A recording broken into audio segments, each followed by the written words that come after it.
आप लोग सिलेबस को देख लीजिए, क्योंकि आप लोग इंटरनेट पे बहुत सारी चीज़ें देखते हैं। होता क्या है कि इंटरनेट पे क्वेश्चन पेपर जो रहते हैं वो किसी अदर यूनिवर्सिटी रहते हैं और उसका सिलेबस तो अलग है, इसलिए सिलेबस जाना हुआ रहेगा। तो आप लोग लगभग समझ पाइएगा कि हाँ ये आपके लिए सही है गलत है। तो पहला कोर्स कंटेंट में मॉड्यूल 1 में इंट्रोडक्शन है, जिनमें nature and scope of settlement geography के बारे में पढ़ना है, एवोल्यूशन है, ग्रोथ है, ह्यूमन सेटलमेंट मतलब theories of evolution of settlement है, जिनमें गॉर्डन क्लाइड हो गया, हेनरी पेरेनिक हो गया, फिर लुइस मम्फर्ड का हो गया, कंपोनेंट्स ऑफ सेटलमेंट साइट हो गया, स्पेटियल डिस्ट्रीब्यूशन हो गया। ये मॉड्यूल 1 में आपको पढ़ना है। मॉड्यूल 2 में बेसिकली रूरल सेटलमेंट जो होता है उसके बारे में पढ़ना है, भारत में जो रूरल हाउसेज होते हैं उनके बारे में पढ़ना है, क्या इसके थ्योरीज है ये पढ़ना है। उसके बाद मॉड्यूल 3 में अर्बन सेटलमेंट पढ़ना है, और मॉड्यूल 4 जो हमारे पास है उसमें जो सेटलमेंट हायरार्की होता है उसके बारे में हमें पढ़ना पड़ेगा, जहां पर सेंट्रल प्लेस थ्योरी जो है वो क्रिस्टी टेलर एंड लॉस के बारे में लॉस के बारे में पढ़ना है, और रैंक साइज रूल क्या होता है, जो प्राइमेट सिटी कंसेप्ट होता है जिस शॉर्ट में ZIPF बोलते हैं उसका क्या मतलब होता है ये बताना है। तो टोटल 4 यूनिट से मिलके आपके मेजर पेपर 20 ज्योग्राफी का सिलेबस को बनाया गया। अब इस सिलेबस से जो इंपॉर्टेंट सवाल बन सकते हैं आइए मैं आपको बताता हूं यहाँ पर, ठीक है। तो मॉड्यूल के हिसाब से बताऊंगा, पहला मॉड्यूल से कौन सा पूछा जाएगा। जैसे मॉड्यूल 1 आपका इंट्रोडक्शन है। अब इस मॉड्यूल 1 से क्या क्या है, पहला जो अधिवास भूगोल होता है जिसे हम सेटलमेंट ज्योग्राफी कहते हैं, इसका प्रकृति देखिए, एक सवाल प्रकृति क्षेत्र के बारे में 100% आता है 15 मार्क्स के लिए। तो ये जो सवाल है अधिवास भूगोल हो गया, इसके बारे में इसकी प्रकृति नेचर और इसका जो क्षेत्र होता है स्कोप होता है इसके बारे में व्याख्या करें। ये सवाल पेपर में 15 मार्क्स के लिए पूछा जाता है आप लोग को, तो इसको इंपॉर्टेंट कर लीजिएगा, वेरी वेरी इंपॉर्टेंट में। अगला सवाल है मानव जो अधिवास होता है यानी और साथ ही साथ इसका जो विकास है यानी ह्यूमन सेटलमेंट का आपको एवोल्यूशन पढ़ना है, और इसका जो वृद्धि है इसका वर्णन करना है। ये सवाल पेपर में 5 नंबर के नतीजे से इंपॉर्टेंट है कि आप सही बच्चों को यहाँ बताना है कि ह्यूमन सेटलमेंट का जो एवोल्यूशन हुआ किस प्रकार उसने विकास किया, और साथ ही साथ क्या उनका जो वृद्धि का जो दर था या फिर कैसे वृद्धि के बारे में ये आपको बताना पड़ेगा। 5 मार्क्स के लिए इंपॉर्टेंट है। ये जो सवाल है देखिए, ये सवाल 2 तरीके से आ सकता है। हो सकता है इसमें कुछ ऐड करके 15 मार्क्स बना दिए जाए। मैं पहले बता रहा हूँ, ये जो हमारे पास है गॉर्डन जो चाइल्ड हमारे पास है, इनके अधिवास विकास का जो सिद्धांत है बेसिकली हमारे पास, ठीक है, जो ह्यूमन सेटलमेंट का हमारे पास थ्योरी है इसका व्याख्या करना है। तो ये सवाल पेपर में कई तरीके से ये 5 नंबर में भी आ सकता है, तो 15 मार्क्स में भी आ सकता है, इसलिए इस सवाल को आपको अच्छे से इस टॉपिक को पढ़ के जाना है। अगला है हेनरी जो पिरेन है और साथ ही साथ जो लुइस मम्फोर्ड है, इनके नगर उत्पत्ति जो सिद्धांत है इसका वर्णन करना है। ये पेपर में सवाल 15 मार्क्स वाला है, क्योंकि इसमें 2 टॉपिक्स को आपको कवर करना है जिससे 15 नंबर आपका बन जाएगा। अगला है अधिवास स्थल यानी जो सेटलमेंट साइट होता है इसके प्रमुख जो घटक हो गए, साथ ही साथ जो स्थानिक वितरण हो गया, स्पेटियल डिस्ट्रीब्यूशन हो गया, इसकी व्याख्या करनी है। ये सवाल भी पेपर में आपको अंतर स्पष्ट करे या फिर दोनों के बीच में एक आलोचनात्मक बताना पड़ सकता है, तो ये सवाल भी 15 नंबर के लिए आ सकता है। तो अधिवास स्थल सेटलमेंट साइट इसके प्रमुख घटक साथ ही साथ जो स्थानिक वितरण है इसकी व्याख्या करें, 15 नंबर के लिए इंपॉर्टेंट रहेगा। अगला सवाल है मॉड्यूल 2 में जो रूरल सेटलमेंट के बारे में, तो यहाँ पर जो ग्रामीण अधिवास होता है, ठीक है, इसके प्रतिरूप और इसका जो प्रकार होता है यानी टाइप्स, इसका वर्णन करने बोला गया है। तो ये सवाल भी 5 मार्क्स के लिए आपका इंपॉर्टेंट रहेगा। अगला सवाल है हमारे पास है, हमारे भारत में देखिए जो ग्रामीण आवास है यानी जो रूरल हाउसेज होते हैं उनमें किस प्रकार के घर देखे जाते हैं, उनका वर्गीकरण करना, और क्षेत्रीय वितरण जो है क्षेत्र के आधार पर किस प्रकार वितरण इसका व्याख्या करना है। ये सवाल 15 मार्क्स वाला आपका आ सकता है, ठीक है। जैसे यहाँ पर हमने अभी जो कहते हैं चाइल्ड और जो मम्फोर्ड का ग्रामीण के बारे में पढ़ा था, यहाँ पर नगर की उत्पत्ति संबंधी जो उनका सिद्धांत है इसका आपको तुलना करना है। देखिए ये सवाल तुलना करने वाला एक टॉपिक से जरूर आएगा आपका, तो ये सवाल इंपॉर्टेंट कर लीजिएगा 15 मार्क्स के लिए आप लोग। अगला मॉड्यूल 3 में अर्बन सेटलमेंट के बारे में, तो जो नगरीय अधिवास होता है जो अर्बन सेटलमेंट होता है उसका विकास एवं वर्गीकरण। मैं बार बार बोल रहा हूँ, देखिए आपका एक ग्रामीण क्षेत्र वाला एक नगरीय अधिवास वाला, इन 2 टॉपिक में से एक टॉपिक आपका 100% आने वाला है, ठीक है। तो आपको पढ़ना तो देखिए दोनों ही पढ़ के जाना पड़ेगा, अपने अपने हिसाब से उसमें लिख लीजिएगा। फिर है अधिवास जो पदानुक्रम है यानी सेटलमेंट जो हायरार्की है इसको प्रभावित करने वाले जो प्रमुख कारक होता है उनका आपको व्याख्या करना है। ये सवाल पेपर में आपसे बच्चों को 5 नंबर के लिए इंपॉर्टेंट कर लीजिएगा। अगला है हमारे पास है बर्गस का जो संकेंद्रित वलय सिद्धांत है कॉन्सेंट्रिक जोन थ्योरी जो है इसको समझाइए। ये सवाल पेपर में अगर थोड़ा ऐड कुछ करके पूछ दिया गया 15 नंबर, लेकिन यहीं तक मेरे हिसाब से जो लग रहा है वो 5 नंबर के लिए इंपॉर्टेंट करिएगा आप लोग। अगला सवाल है होयट का जो सेक्टर सिद्धांत है सेक्टर थ्योरी है, और हैरिस एवं जो उलमेन का जो बहुकेंद्रक सिद्धांत है मल्टीपल न्यूक्लियर थ्योरी, इसका व्याख्या करना है। पेपर में बहुत ज्यादा इंपॉर्टेंट है, 15 मार्क्स वाला सवाल है ये वाला। अगला सवाल है मॉड्यूल 4 से आपका सेटलमेंट हायरार्की से, जो क्रिस्टलर है और ए उनके केंद्रीय सिद्धांत, जो केंद्रीय स्थान सिद्धांत हो गया, उसका व्याख्या करना। ये सवाल 5 वाला। अगला है, ये सवाल तो पहले बता दो 15 मार्क्स का है कि जो लॉस का केंद्रीय स्थान सिद्धांत का वर्णन करिए तथा इसे क्रिस्टलीय सिद्धांत के साथ तुलना करिए। देखिए मैंने बोला ना, कोई टॉपिक ऐड हो जाएगा तो बात देखिएगा 15 मार्क्स वाला आ सकता है आपका। और लास्ट क्वेश्चन आ सकता है कि रैंक साइज जो नियम होता है, यानी रैंक साइज जो रूल होता है, और जो कहते हैं प्राइमेट सिटी जो अवधारणा हमारे पास है, इसकी आपको व्याख्या करनी। ये सवाल पेपर में देखिए अगर अलग से अलग अलग दोनों आ गया तो 5 नंबर हो सकता है, लेकिन एक साथ पूछा हुआ है तो 15 मार्क्स के लिए आ सकता है यहाँ पर। तो हमने आपसे बच्चों को यहाँ 15 क्वेश्चन बताए, जिसमें से 5 मार्क्स और 15 मार्क्स वाला सारा सवाल। बोले भैया 1 मार्क्स वाला कहाँ गया? देखिए 1 मार्क्स वाला सारा सवाल पढ़ने के लिए आपको पूरा सिलेबस को कवर करना पड़ेगा। और आप सही बच्चों को हमने बार बार बोला, तो पहले पढ़ लेते तो हाँ पॉसिबल था, लेकिन अभी तो पॉसिबल नहीं है। तो 75 में से अगर आपसे बच्चे 70 नंबर लिख के आ पाते, कोई खराब बात थोड़ी, बताइए। इतना बेहतरीन आपसे बच्चों पेपर जैसे 70 नंबर कोई खराब नहीं है। इसलिए अगर आपसे बच्चों को एमसीक्यू पढ़ना रहेगा, हम लोग कोशिश करेंगे कि आप लोग के लिए एमसीक्यू भी वीडियो लेके आए। तो आप लोग को जिनको भी एमसीक्यू पढ़ना रहेगा ज्योग्राफी का, वो कमेंट बॉक्स में बताइएगा, हम लोग आपके लिए ज्योग्राफी का भी वीडियो बना देंगे। ठीक है, तो चलिए अब हम लोग इकोनॉमिक्स के वीडियो को, इकोनॉमिक्स से मतलब जो क्वेश्चन है उनको बताते हैं। सबसे पहले ये इकोनॉमिक्स का सिलेबस है हमारे पास है। ठीक है, इस सिलेबस के हिसाब से जो इंपॉर्टेंट क्वेश्चन बन सकते हैं, पहले सिलेबस को आप लोग जान लीजिए इकोनॉमिक्स वाले। डेमोग्राफी ऑफ फीमेल पॉपुलेशन के बारे में, female age structure, literacy, occupational pattern के बारे में पढ़ना है। क्या कारण है बेसिकली जो सेक्स रेशियो है वो घट रहा है, फर्टिलिटी रेट के बारे में, ये सब किससे पढ़ना है। कौन कौन से फैक्टर इफेक्ट करते हैं बेसिकली वुमेन के न्यूट्रिशन को, ये पढ़ना है। इकोनॉमिक ग्रोथ क्या है, जेंडर इक्वलिटी क्या है, ये पढ़ना है यूनिट 2 में। यूनिट 3 में सोशियो इकोनॉमिक स्टेटस क्या है महिलाओं का, ये पढ़ना पड़ेगा। और यूनिट 4 में महिलाओं का जो डेवलपमेंट है उसके बारे में पढ़ना है, इसका क्या मतलब है, वुमेन एम्पावरमेंट क्या होता है, सेल्फ हेल्प ग्रुप्स क्यों बनाया गया, इसके कारण क्या है, और साथ ही से गवर्नमेंट कौन कौन सी स्कीम चलाती है ताकि बेसिकली सेफ्टी जो भी जरूरी चीज़ें महिलाओं के लिए वो प्रोवाइड की जाए, इसके लिए बताना है। तो टोटल 4 यूनिट आपके सिलेबस में रखा गया, जिनका भी मेजर पेपर 20 इकोनॉमिक्स है यानी अर्थशास्त्र है। अब इस सिलेबस के हिसाब से भी इंपॉर्टेंट सवाल जो बन सकते हैं, तो अगर आपसे बच्चे जिनका भी इकोनॉमिक्स, अगर आपने वीडियो को हमारे लाइक नहीं किया, शेयर नहीं किया, तो लाइक और शेयर कर दिए दोस्तों को, ताकि आपके दोस्तों का भी यहाँ पर जो 75 नंबर का पेपर है, 75 में आप लोग 70 नंबर ला सकें। ठीक है, तो चलिए बताते हैं आपसे बच्चों इंपॉर्टेंट क्वेश्चन। पहला यूनिट 1 में डेमोग्राफी ऑफ फीमेल पॉपुलेशन के बारे में अगर बात करें, तो पहला सवाल है कि महिला जनसंख्या यानी जो फीमेल पॉपुलेशन है हमारे पास है, इनकी जो आयु संरचना, इसका वर्णन करना। ये सवाल पेपर में 5 मार्क्स वाला आ सकता है कि फीमेल एज स्ट्रक्चर का आपको वर्णन करना है महिला जनसंख्या में। 5 नंबर के लिए बेहद जरूरी सवाल आपका। अगला सवाल आपके लिए पूछा जाएगा कि हमारे भारत में महिलाओं की जो साक्षरता एवं जो व्यावसायिक संरचना, इसकी व्याख्या करें। देखिए मैंने बोला ना, एक टॉपिक से आएगा 5 नंबर हो सकता है, 2 टॉपिक कवर करे तो ये आपके 15 मार्क्स में आ सकता है। तो यहाँ पर महिलाओं की जो साक्षरता है और साथ ही साथ उनका जो व्यावसायिक संरचना, इसके बारे में पूछा हुआ है, 2 टॉपिक ये कवर करा, इसलिए ये सवाल पेपर में 15 मार्क्स के लिए इंपॉर्टेंट बनता है।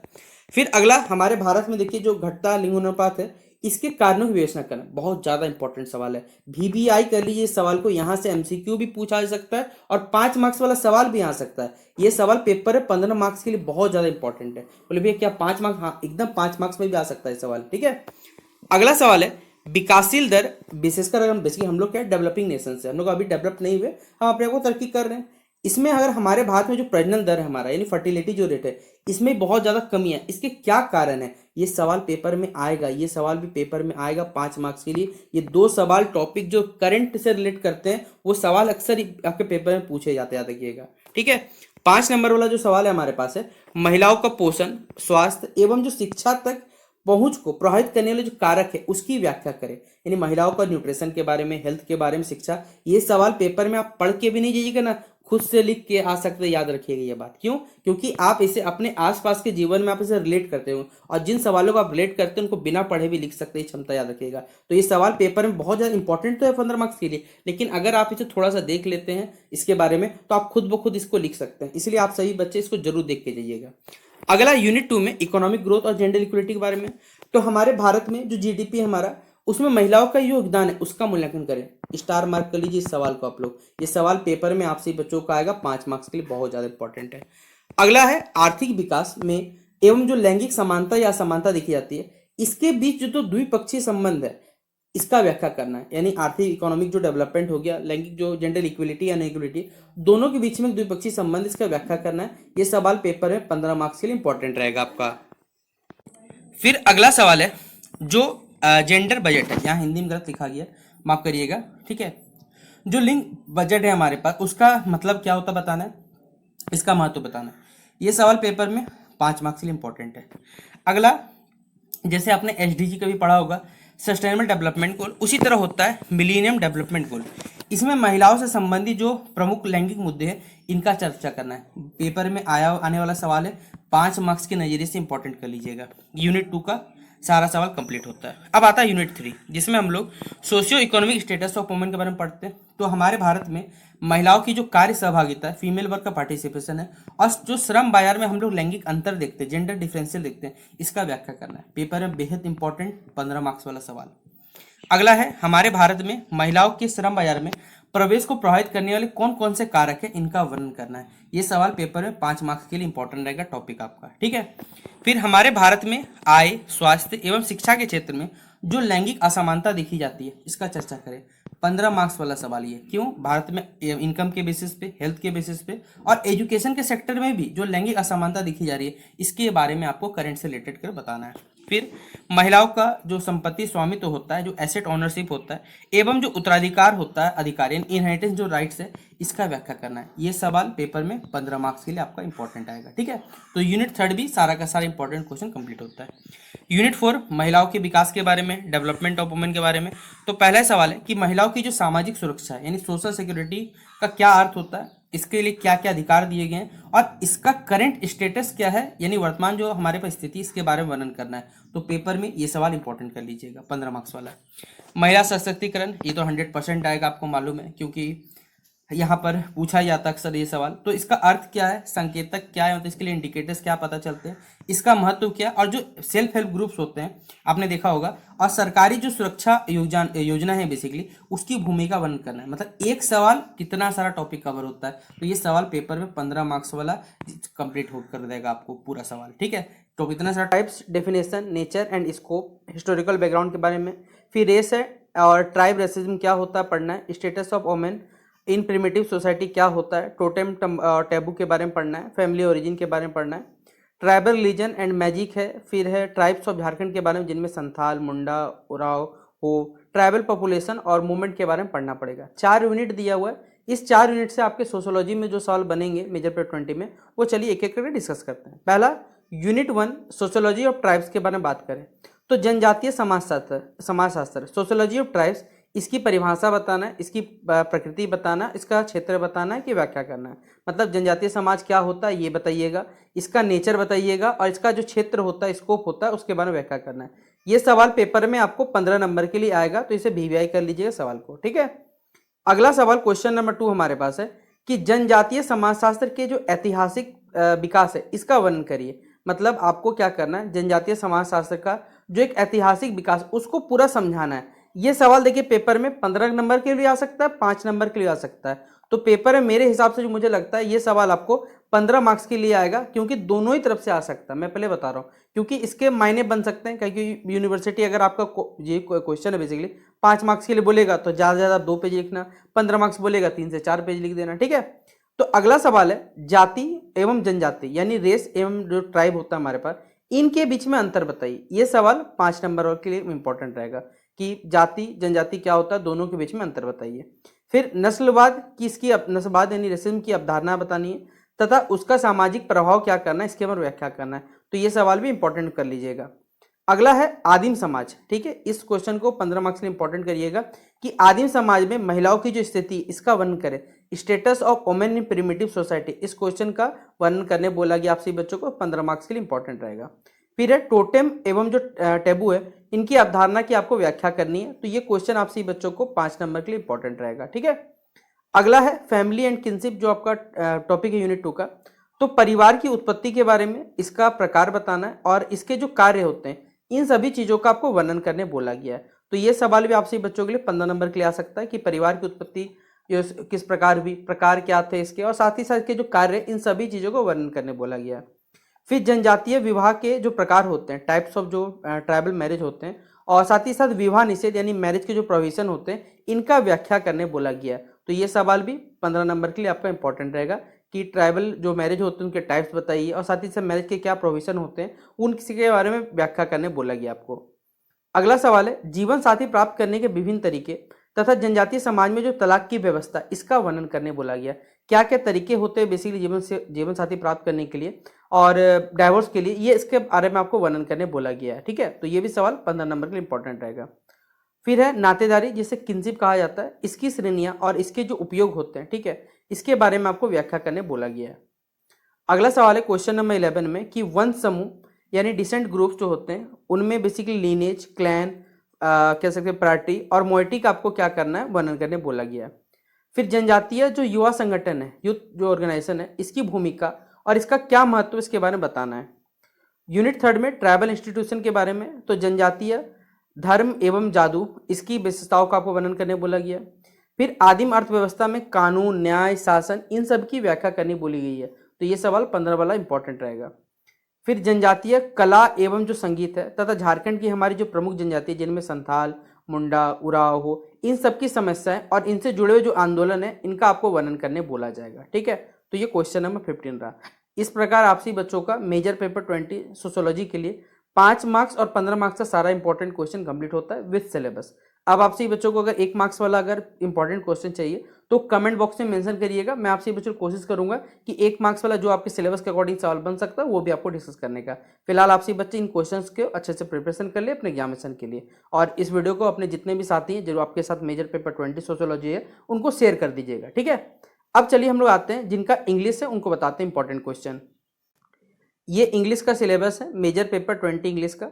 मॉड्यूल 1 में लिटरेरी थ्योरी है, इंट्रोडक्शन है बेसिकली। मॉड्यूल 2 में new criticism and Russian formalism है। फिर मॉड्यूल 3 इस प्रकार देखिए बहुत सारा मॉड्यूल दिया हुआ है इस पर आप सही बच्चों को, कहा जाए ना टोटल देख रहे 12 या 13, 12 टोटल मॉड्यूल आपको पढ़ने हैं। पोस्ट कॉलोनिज्म है, फेमिनिज्म है, ब्लैक एंड दलित एस्थेटिक्स हो गया, ये सब के सब पढ़ना पड़ेगा। और ये छोटा छोटा टॉपिक है लेकिन आपको डीपली अगर आपने पढ़ा हुआ है तो आप एग्जैक्टली, क्योंकि मैं आपको क्वेश्चन बता सकता हूँ नो डाउट, लेकिन आपसे बच्चों को जब तक थ्योरी कंसेप्ट नहीं पढ़िएगा आप पेपर में सवालों को नहीं लिख के आ पाइएगा। इसलिए अभी भी जब तक आपके पेपर का डेट, जिस दिन पेपर देंगे तब तक आप लोग पढ़ सकते हैं। ठीक है, तो चलिए बताते हैं इंपॉर्टेंट क्वेश्चन सिलेबस के हिसाब से। तो पहला मॉड्यूल 1 के हिसाब से कहा जाए, यहाँ टोटल जितना 12 मॉड्यूल है 12 से कुछ ना कुछ इंपॉर्टेंट क्वेश्चन बन सकते हैं, वो बता रहा हूँ कि लिटरेरी थ्योरी क्या होता है, इसका नेचर क्या है, इसका स्कोप क्या है, और ये हमारा जो मॉडर्न लिटरेरी जो स्टडीज़ है उसमें इसका क्या इंपॉर्टेंस है, क्या योगदान है, इसका महत्व बताना है आपको। तो ये सवाल पेपर में 15 नंबर के लिए इंपॉर्टेंट रहेगा। मॉड्यूल 2 में जो new criticism and Russian formalism है, इसमें आ सकता है कि explain the main principle of new criticism with suitable example. New criticism का कुछ प्रिंसिपल बताना है, इसके मेन प्रिंसिपल बताने, उसके साथ साथ उदाहरण देते हुए आपको इसको समझाना पड़ेगा। ठीक है, फिर अगला क्वेश्चन नंबर 3 है, discuss the main concept of Russian formalism. Russian जो फॉर्मलिज्म है इसका मेन कंसेप्ट को डिस्कस करना है और ये किस प्रकार ये जो नया क्रिटिज्म है उससे अलग है ये बताना है। ठीक है, तो ये सवाल ही 15 नंबर के लिए इंपॉर्टेंट रहेगा। फिर अगला सवाल है कि what is reader response theory, क्या होता है ये बताना है, और इसके मेजर आइडियाज और साथ ही साथ जो क्रिटिक्स होते हैं वो आपको बताने पड़ेंगे। फिर मार्क्सिज्म के बारे में या मार्क्सवाद के बारे में कहा जाए तो ये सवाल तो एकदम इंपॉर्टेंट है, कार्ल मार्क्स से जुड़ा हुआ भी करेगा कि explain the major principle of Marxist, जो मार्क्सिस्ट लिटरेरी थ्योरी होता है इसके बारे में बताइए, और कार्ल मार्क्स का क्या इंपॉर्टेंस है, इसको तो स्टार मार्क कर लीजिए, पेपर में आएगा, इससे एमसीक्यू भी आएगा कि कार्ल मार्क्स का क्या कॉन्ट्रीब्यूशन है लिटरेरी क्रिटिज्म में आपको। ठीक है, फिर मॉड्यूल 5 में आपका डिस्कस करना है फ्रॉड्स का हमारे पास है साइको एनालिटिक थ्योरी क्या होता है और इसके क्या एप्लीकेशन है लिटरेचर में, ये भी आपको बताना है। फिर अगला है क्या होता है स्ट्रक्चरलिज्म, और डिस्कस करना है इसके मेजर फीचर्स और साथ ही साथ के की थिंकर्स के बारे में। फिर मॉड्यूल 7 में देखा जाए तो एक्सप्लेन करना है बेसिक आइडियाज क्या होता है पोस्ट स्ट्रक्चरलिज्म के बारे में और ये किस प्रकार चैलेंज करता है स्ट्रक्चरलिज्म को, ये बताना है आपको। फिर मॉड्यूल 8 में न्यू हिस्टोरिज्म क्या होता है, ये किस प्रकार, इसके मेजर कंसेप्ट क्या है और इसका सिग्निफिकेंस क्या है, ये बताना है। फिर मॉड्यूल 9 में आपका मेजर आइडियाज बताने हैं पोस्ट कॉलोनियल थ्योरी का, आपको रेफरेंस क्या करना है, एडवर्ड सेड का जो रेफरेंस लेके आपको यहाँ समझाना पड़ेगा। फिर मॉड्यूल 10 फेमिनिज्म है, तो इसमें आपको फेमिनिस्ट लिटरेरी थ्योरी के बारे में बताना है और कौन कौन से मेजर वेव्स और अप्रोचेस है ये भी बताना पड़ेगा। फिर है डिस्कस करना है major features of black aesthetics, और जो दलित एस्थेटिक्स है उसके बारे में बताना है। फिर आपको बताना है व्हाट इज सुबल्टर्न स्टडीज़ क्या है और इसके सिग्निफिकेंस क्या है लिटरेरी क्रिटिज्म में। और मॉड्यूल 12 के लास्ट जो आपका मॉड्यूल है थ्योरी नाउ क्या है आज के ज़माने में कहा जाए और इसका रिसेंट ट्रेंड्स क्या है हमारे कंटेम्प्रेरी जो लिटरेरी थ्योरी चल रहा है उसमें ये बताना है।